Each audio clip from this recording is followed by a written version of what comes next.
अस्सलाम वालेकुम viewers, welcome back to our channel. I hope so आप लोग सब खैरियत से हैं। माशाल्लाह हम लोग भी सब खैरियत से हैं। और आज हमारे घर में थी कुरान खानी, क्योंकि आज हमारे घर में गोश्त पाक की नियाज और आज फातिया भी है मेरे वालिद का, यानी मेरे डैडी का। उनके इंतकाल को आज 5 साल हो गए हैं। अल्लाह उनकी मगफिरत करे, अल्लाह उनको जन्नत नसीब करे, उनके दर्जात बुलंद करे, जन्नतुल फिरदौस में आला से अल्लाह उनको मुकाम मिले। तो आज का दिन हम लोग ने कैसे वक्त बिताए, किस तरीके से नियाज कर रखे थे, किस तरीके से डैडी का फातिया हुआ, तो चलिए आपके साथ शेयर करते हैं। तो ब्लॉग हमारा स्टार्ट करते हैं, चलिए हमारे साथ। असर की नमाज के बाद अभी अम्मू रेडी हो रही है, क्योंकि खुद रेडी होने के बाद हमें पूरे घर को भी सेट करना है, क्योंकि घर में गोश्त पाक की नियाज है और डैडी की बरसी भी थी 5 साल की। तो बस सबसे पहले अम्मू कुछ फूलों के हार से सब फ्रेम्स और सब अल्लाह रसूल की चीज़ों को डेकोरेट कर रही थी, और हम लोग अच्छे तरीके से हर चीज़ सेट कर रहे थे कि जब बच्चे आ जाए तो उन्हें किसी तरीके की तकलीफ़ ना हो।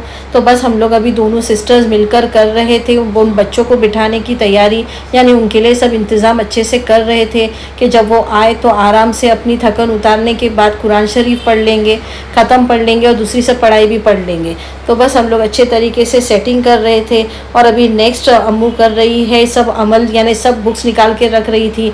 आज हमें गोश्त पाक की 11 अमल की बुक भी पढ़ानी थी, कादरिया ख़त्म पढ़ाना था, कुरान शरीफ का ख़त्म था। तो सब एक जगह पे अगर अच्छे तरीके से रेडी होता है तो बच्चों को भी आने की तकलीफ़ नहीं होगी और हम लोग सबके पास वक्त होगा पढ़ने के लिए। और फाइनली ये सब पढ़ने की भी तैयारी हमारी हो चुकी थी, और जब बच्चे आएंगे तो उनके लिए ठंडे पानी का बंदोबस्त भी हम लोग ने कर लिए थे। और इस तरीके से माशाल्लाह से हमारा घर पूरे तरीके से सेट हो गया था।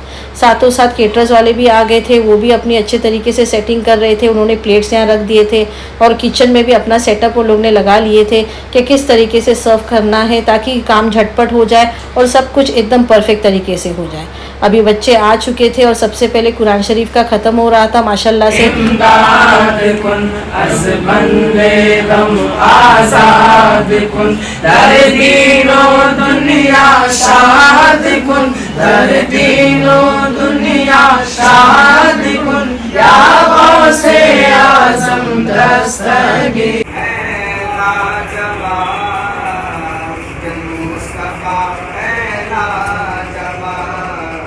जब तक नाज शरीफ का प्रोग्राम हो रहा था तब तक ये केटरर्स के बंदे लग गए थे काम पर, यानी वो खाने को गर्म कर रहे थे, क्योंकि जब फातिया हो जाएगा तो खाना सर्व करेंगे बच्चों को।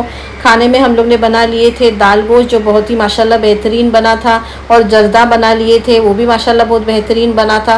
और स्टार्टर्स में बना लिए थे मटन समोसा भी बहुत ही अच्छा था। और इस तरीके से केटरर्स ने सारी तैयारी कुछ कर ली थी। काश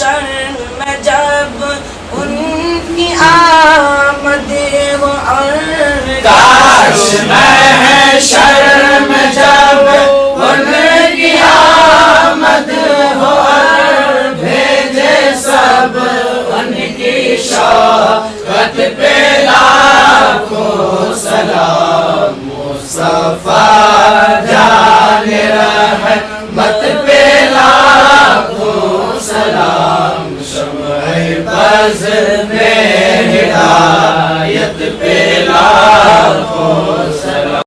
ज़माना होगा दीदी तराना, या नबी सलाम अलैका, या रसूल सलाम अलैका, या हबीब सलाम अलैका, सलवातुल्लाह अलैका।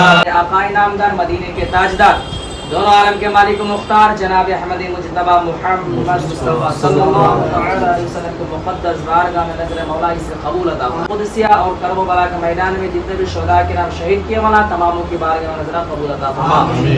या अल्लाह या रहमान या रहीम या मालिक मौला पाक परवरदिगार आलम, तमाम चीज़ों का सवाब, फातिहा खानी का सवाब, नज़र न्याज का सवाब, कुरान शरीफ का सवाब, यासीन शरीफ का सवाब और कुरान मजीद का सवाब, जिक्र और अस्कार का सवाब, खासकर पीराने पीर रोशन ज़मीन सैयदना शेख अब्दुल कादिर जिलानी हुजूर गौसे पाक रज़ियल्लाहु तआला अन्हु की बारगाह में नज़र मौला कबूल अता फरमाए। या नज़र न्याज का सवाब, सलात व सलाम का सवाब मरहूम जुबैर इब्राहिम दरवेश की रूह पाक को नजर मौला आमीन। या अल्लाह या रहमान या रहीम बिलखुसूस मौला उनकी तमाम गुनाह सगीरा कबीरा को माफ अता फरमा, आमीन। उनकी दर्जात को बुलंद अता फरमा, आमीन। उनके कब्र में रहमतून की बारिश अता फरमा, आमीन। जन्नत की ठंडी ठंडी हवाएं नसीब अता फरमा, आमीन। कल क़यामत के दिन हुजूर अकरम सल्लल्लाहु तआला अलैहि वसल्लम के हाथों से जामे कौसर पीना नसीब आमीन। इस घर में हुजूर गौस पाक का सदका अता फरमा, आमीन। या तकबीर अल्लाहु अकबर, नारे रिसालत या रसूल या गौस अल मदद, या जागरीन अल या बालम शाफिर अल मदद, या हाजी पीर अल मदद। फाइनली फातिया हो चुका था और बच्चों को खाना सर्व कर रहे थे। बच्चों को दाल गोश्त और जर्दा माशाल्लाह बहुत ही अच्छा लगा।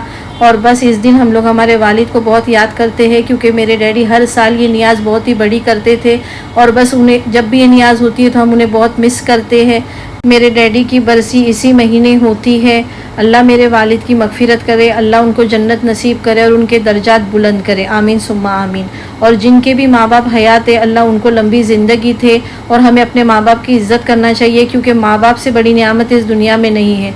और जिनके माँ बाप इस दुनिया से चले गए अल्लाह उन सब की मगफिरत करे और जन्नतुल फिरदौस में आला से आला मुकाम मिले। और बस फाइनली खाना हमारा हो रहा था, बच्चे खाना खा रहे थे और दूसरी तरफ अब बस खाना हो जाने के बाद बच्चे घर जा रहे हैं। मम्मी उन्हें कुछ गिफ्ट दे रहे हैं, दुआ दे रहे हैं। और बस मम्मी को डैडी की थोड़ी याद भी आ गई थी। और बस हम लोग बस इसी तरीके से हमारा दिन बिता रहे थे।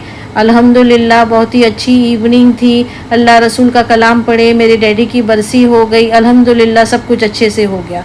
और अब फाइनली बस मैं कंटेनर्स में थोड़ा खाना भर रही थी, क्योंकि बहुत जगह से मुझे नियाज़ आई थी, तो बस मैं सब जगह नियाज़ भेज रही थी। मीनवाइल जब तक मैं यहाँ कंटेनर्स भर रही थी तब तक जो केटरिंग वाले हैं वो लोग पूरा दस्तरखान को उठाना, सब सेटअप अपना करना ठीक वो सब कर रहे थे। और अब फाइनली हम लोग भी सब खाना खाने बैठ गए थे। माशाल्लाह खाना बहुत ही अच्छा बना था। और अब मैं शेयर कर रही हूँ क्लिपिंग कुछ मेरे वालिद साहब की। और ये तस्वीरें शेयर करते वक्त बस मैं एक ही चीज़ कह सकती हूँ कि इंसान चले जाते हैं, बस उनकी यादें ही हमारे पास रह जाती है। और बस ये कुछ तस्वीरें हैं जब हम लोग उम्रे पे साथ पे गए थे, बगदाद शरीफ साथ में गए थे। और ये सब कुछ हमारी फैमिली फ़ोटोग्राफ्स हैं जिन्हें देखकर हमें आज भी तसल्ली होती है कि वालिद सब हमारे साथ हैं।